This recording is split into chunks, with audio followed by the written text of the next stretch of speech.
बिस्मिल्लाहिर्रहमानिर्रहीम। अस्सलाम वालेकुम नाज़रीन, मैं हूं अहमद फ़वाद। नाज़रीन, आज की इस वीडियो में दो अहम मामलात के ऊपर मैं डिस्कशन करूंगा। सबसे पहला तो जो मोहम्मद ज़ुबैर की मुलाकात हुई, मुलाकात के दौरान जो है वो दो अहम डेवलपमेंट्स हुई थी। जो मुलाकात में जो कुछ होता रहा वो तो मैंने आपके सामने जो गुज़श्ता मेरी वीडियो थी उसमें आपको मैंने डिटेल्स बताई, लेकिन इस मुलाकात के दौरान क्या अहम डेवलपमेंट्स हुई और उन डेवलपमेंट्स का इस मुलाकात के साथ क्या ताल्लुक़ था, किस तरह से वो लिंक थी, उस हवाले से डिटेल्स बताऊंगा। और दूसरा ये डिटेल्स बताऊंगा कि मोहम्मद नवाज़ शरीफ ने जो है वो ट्वीट्स किए हैं और उस ट्वीट में काफ़ी जो है वो गिले शिकवे किए हैं। गिले शिकवे किससे किए थे, क्या गिले शिकवे किए थे और क्यों गिले शिकवे किए हैं, उस हवाले से आज की इस वीडियो में आपको जो है वो मैं तफसीलात बताऊँगा। सबसे पहले तो मैं ये बताऊं कि अगस्त के आखिरी हफ्ते में ये मुलाकात हुई मोहम्मद ज़ुबैर की आर्मी चीफ से। अच्छा, मुलाकात के बाद 1 सितंबर को नवाज़ शरीफ की जो अपीलें थीं वो इस्लामाबाद हाई कोर्ट में समाअत के लिए मुकर्रर थीं। कौन सी अपीलें? एक तो जो अल-अज़ीज़िया रेफरेंस की जो अपील थी, दूसरा एवन फील्ड रेफरेंस की अपील। एवन फील्ड में जो है वो मरीम नवाज़ साहिबा भी शामिल थी, जबकि तीसरी अपील जो थी वो फ्लैगशिप रेफरेंस में थी जिसमें नवाज़ शरीफ को इंसाफ अदालत ने बरी किया था और ये अपील नैब ने जो है वो इस्लामाबाद हाई कोर्ट में दायर की थी। तो ये अपीलें थीं जिन पर इस्लामाबाद हाई कोर्ट में 1 सितंबर को समाअत होना थी। और 1 सितंबर को समाअत होने से पहले अगस्त के आखिरी महीने में मोहम्मद ज़ुबैर क्या करते हैं, जो कि अभी तो डिनाई कर रहे हैं मरीम नवाज़ भी और नवाज़ शरीफ भी के ये उनके नुमाइंदे के तौर पर वहाँ पर नहीं गए, और मोहम्मद ज़ुबैर भी ये कहते हैं कि वो ज़ाती हैसियत में वहाँ पर गए हैं, लेकिन बहरहाल वो वहाँ पर इनके कहने पर ही गए थे। और क्या वहाँ पर करने गए थे? ऑब्वियसली डील के हवाले से वहाँ पर गए थे कि उनको जो है वो वहाँ पर डील दी जाए, उनके जो केसेस वगैरह हैं ये इनको किसी तरीके से साइड लाइन किया जाए। अच्छा, वहाँ पर क्या होता है, मोहम्मद ज़ुबैर जब आर्मी चीफ़ के पास जाते हैं। अच्छा, यहाँ पर सबसे पहले मैं आपको एक बात ये भी बता दूँ कि जो डील मांगी जाती है वो इस तरह से नहीं होता कि वो आप डायरेक्ट आप जाएं और कहें कि हमें ये डील दे दें। इस तरह से नहीं डायरेक्ट बातें की जाती। ये वहाँ पर जो मुलाकात होती है वहाँ पर आप इस तरह से बात करते हैं कि देखें ना जी कि इस हुकूमत ने क्या कर दी है, कितनी महंगाई कर दी है, कितनी बेरोज़गारी कर दी है, ये हुकूमत तो सही तरीके से नहीं चल रही, जबकि नवाज़ शरीफ और मरीम नवाज़ के ऊपर भी जो है वो बड़े मुकदमात बनाए जा रहे हैं। तो इस तरह बातों बातों में बात की जाती है, लेकिन उन बातों का मतलब ये होता है कि हमें, जिसको हम ये दूसरे मानों में हम ये कहते हैं कि हमें डील दे दी जाए।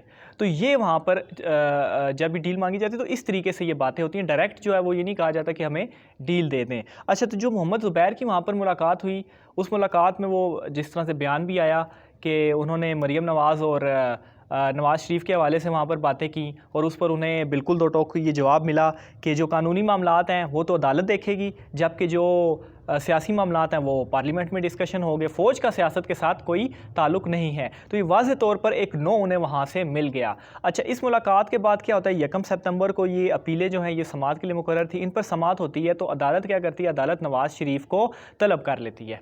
अच्छा, जब अदालत नवाज़ शरीफ को तलब कर लेती है, तकरीबन कोई ग़ालिबन 9 के 10 तारीख़ को अदालत की जानिब से नवाज़ शरीफ को तलब किया गया था और इन अपीलों की जो समाअत थी वो दोबारा मुकर्रर हुई थी।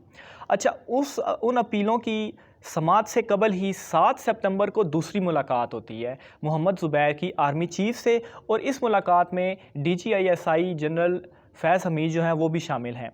तो यहाँ पर एक चीज़ मैं बता दूँ कि अगर ये मुलाकात ज़ाती हैसियत में होती है, जिस तरह कि मोहम्मद ज़ुबैर कहते हैं, तो ज़ाती हैसियत में मुलाकात हो तो फिर वहाँ पर तो DGISI भी मौजूद थे।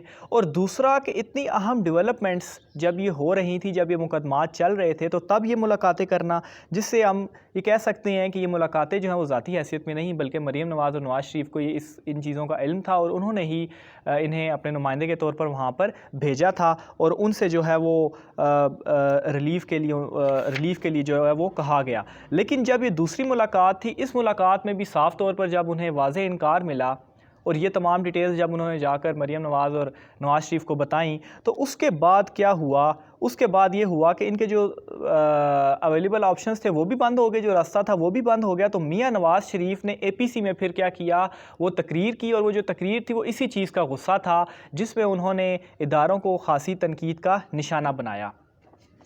अच्छा, ये तो होगी एक चीज़ कि जिसमें जब उन्हें वाज़े जो है वो इनकार मिला तो उन्होंने जो है वो गुस्से में तकरीर कर ली। चूँकि माजी में ऐसा होता आया है कि इस्टेब्लिशमेंट जो है वो कि नवाज़ शरीफ जो हमेशा लाडले रहे हैं, लेकिन इस दफ़ा इस्टेब्लिशमेंट ने क्या किया, हाथ खींच लिया, और जो माजी में इनको रिलीफ़ मिलता रहा वो रिलीफ़ जो है वो इनको नहीं मिला। तो इन्होंने क्या किया, गुस्से में आकर वो तकरीर कर दी। अच्छा, उस तकरीर का रद्द-ए-अमल क्या हुआ? उस तकरीर का रद्द-ए-अमल ये हुआ कि DGISPR की जानिब से एक इंटरव्यू दिया गया अरशद शरीफ के प्रोग्राम में, और उसमें उन्होंने क्या कहा, उसमें उन्होंने ये सारी जो मुलाकात थी, इस मुलाकात का वो बताया कि ये मरीम नवाज़ और नवाज़ शरीफ के हवाले से थी, और इसमें उन्होंने क्या किया, आर्मी चीफ़ ने साफ इनको उन्होंने जवाब दिया कि ये जो कानूनी मामलात है अदालत, जबकि सियासी मामलात जो हैं वो पार्लियामेंट में देखे जाएंगे, फ़ौज को जो है वो सियासत से दूर रखा जाए। अच्छा, इसके बाद क्या होता है कि नवाज़ शरीफ, अब मैं उन ट्वीट्स की जानिब आता हूँ कि नवाज़ शरीफ ने ट्वीट्स क्या किए हैं। इसके बाद नवाज़ शरीफ ट्वीट्स करते हैं, उनमें गिले शिकवे करते हैं। ट्वीट्स में नवाज़ शरीफ एक चीज़ तो ये कहते हैं कि कुछ मुलाकातें ऐसी होती हैं कि जिनको 7 पर्दों के अंदर रखा जाता है, लेकिन कुछ मुलाकातों को क्या किया जाता है, उनकी तशहीर कर दी जाती है और उसको अपनी मर्ज़ी के माने दे दिए जाते हैं। और ये नवाज़ शरीफ साहब का जो है वो पहला गिला शिकवा था। यानी कि अगर ये मुलाकात जो थी, जो एक्सपोज़ हुई, अगर इस मुलाकात को खुफिया रखा जाता, ना बताया जाता इस मुलाकात के हवाले से, तो तब नवाज़ शरीफ का कोई गिला नहीं था। उनका गिला ये था कि ये जो मुलाकात थी इसकी तशहीर क्यों की गई। तो ये अच्छा, दूसरी चीज़ मैं आपको बताऊं तो वो अपनी ट्वीट में क्या कहते हैं। दूसरी चीज़ उन्होंने कहा जी, अपने जो उनकी जमात के नुमाइंदे थे, जो उनकी जमात के रुकन थे, उनको ये मना किया कि आप आइंदा किसी भी अस्करी क़यादत से मुलाकात नहीं करेंगे और ना ज़ाती हैसियत में भी मुलाकात नहीं करेंगे, एक पार्टी की तरफ से भी, और दूसरा अगर ज़ाती हैसियत में भी है तब भी मुलाकात नहीं करेंगे, और अगर वो मुलाकात करेंगे भी तो वो क्या होगा, वो पार्टी उसको डिसाइड करेगी और उसको बताया भी जाएगा कि ये मुलाकात हमारी हो रही है, और इस मुलाकात में क्या, यानी कि उसके हवाले से ढिंढोरा भी उसका पीटा जाएगा। तो ये दो बातें नवाज़ शरीफ ने जो है वो अपनी जो ट्वीट्स थी वो की। अच्छा, इसमें अब मैं आपको ये बताऊं कि वो जो मुलाकातें हुई हैं आर्मी चीफ़ के साथ, वो जो दोनों मुलाकातें मोहम्मद ज़ुबैर ने की हैं, पहली बात तो ये कि वो दोनों मुलाकातें मोहम्मद ज़ुबैर की ही दरख्वास्त पर की गई हैं, आर्मी चीफ़ की जानिब से नहीं बुलाया गया। मोहम्मद ज़ुबैर ने दोनों मुलाकातों में दरख्वास्त की, और वो उन दरख्वास्त पर जो है वो मोहम्मद ज़ुबैर को अलाउ किया गया कि ठीक है, आप आकर मुलाकात करें। अच्छा, दूसरी चीज़ अब क्या है कि अब जैसा कि मैंने शुरू में बताया कि अब चूँकि इस्टेब्लिशमेंट ने हाथ खींच लिया है, लाडले रहे हैं, रिलीफ़ नहीं दे रहे, तो ये जो इनका आखिरी एक रास्ता था वो भी बंद हो गया है। अच्छा, अब नवाज़ शरीफ जो ये कहते हैं कि जो मुलाकातें हैं ये 7 पर्दों के पीछे कुछ रखी जाती हैं, और कुछ मुलाकातें जो हैं उनकी बड़ी तशहीर भी की जाती है।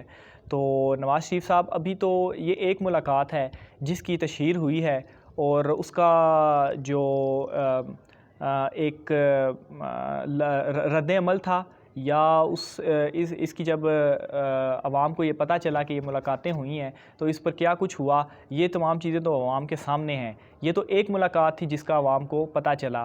तो आप सोचें कि जो और बहुत सारी मुलाकातें होती रही हैं, अगर उन मुलाकातों के हवाले से पता चल जाता है तो तब क्या होगा। नाज़रीन, आज की वीडियो में इतना ही।